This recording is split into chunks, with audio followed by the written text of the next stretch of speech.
This is simply the biggest, most integrated economic partnership in the world. 16 million jobs, the equivalent of the French and German economies combined. There is way too much at stake in this relationship to let that be damaged.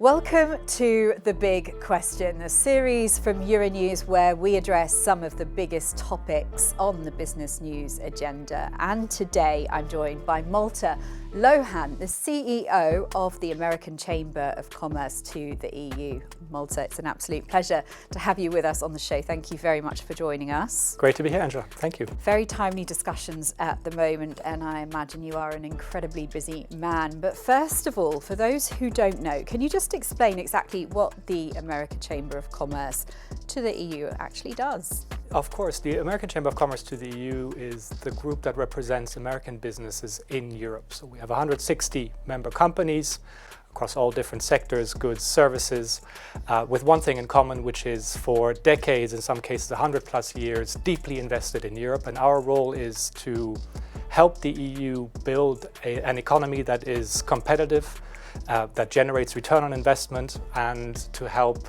build bridges across the Atlantic and strengthen the partnership that we have between Europe and the United States. When it comes to the EUUS economic relationship, what are the key figures or metrics that best represent this partnership? This is simply the biggest, most integrated economic partnership in the world by some margin. It's an economy that is worth 8 trillion euros. For comparison, that's the equivalent of the French and German economies combined. 16 million direct jobs depending on that transatlantic economy. That's a third of global GDP that is represented by our two economies combined. We are each other's biggest source of foreign direct investment. More than 56% of American FDI goes to Europe. A similar measure of European FDI goes to the US. And so not just is it a source of growth and profits for businesses on both sides of the Atlantic, but it's actually also a shared base on which we compete with the rest of the world.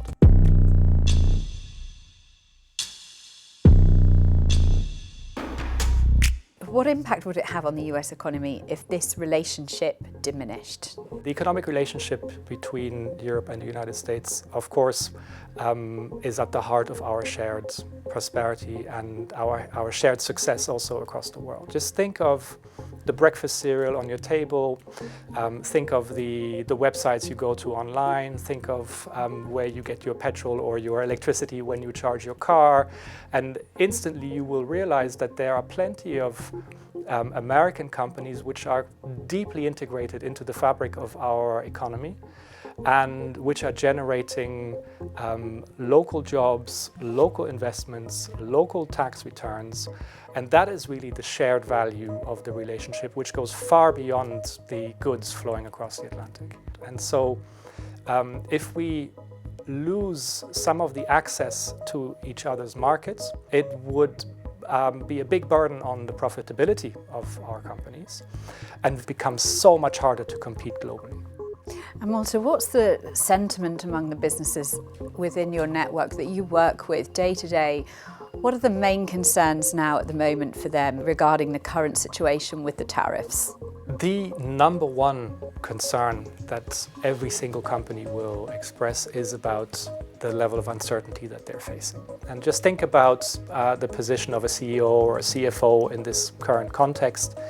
You are planning to make big multi-billion euro investments into your supply chain, into your production facilities, and you don't know how to calculate the return on those investments because that calculation changes from one day to the next with a tariff being imposed or a countermeasure being imposed and taken off again.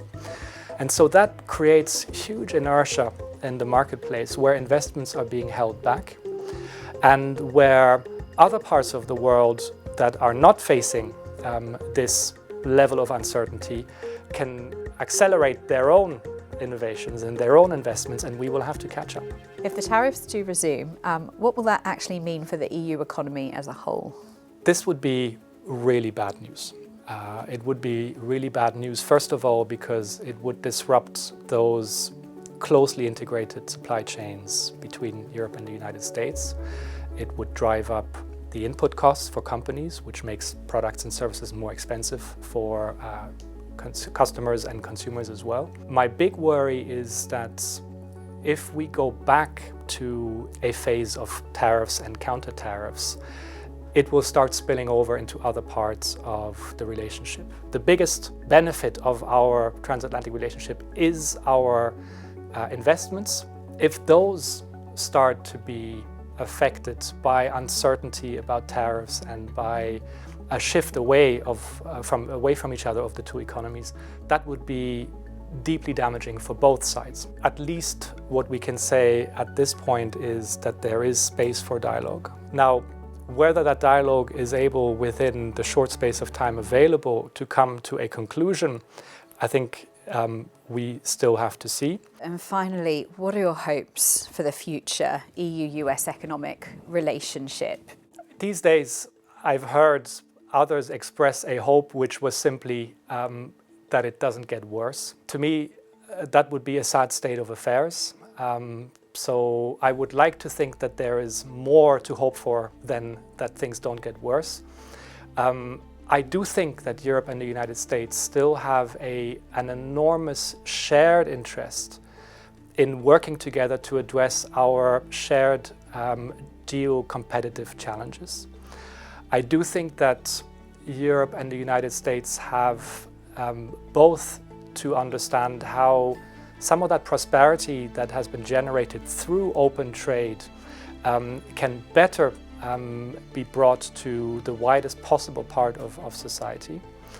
And I think that this is the moment where Europe also really has the opportunity to take a leap forward in terms of addressing barriers in the single market and creating a more competitive region for businesses to thrive in and to see a return on their investment. Sometimes it takes a jolt, and that is certainly what we are facing.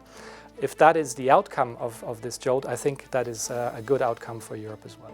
That is incredibly insightful, all of everything you've shared with us there. So thank you very much for joining us on The Big Question and for sharing all of your insights with us. It's been a pleasure. Thanks for having me, Angela. Pleasure to be here. Thank you very much. Please do head over to the Euronews website and check out the rest of our shows. They're all there, and also you can go to the Euronews YouTube channel and you'll find all the big questions there too.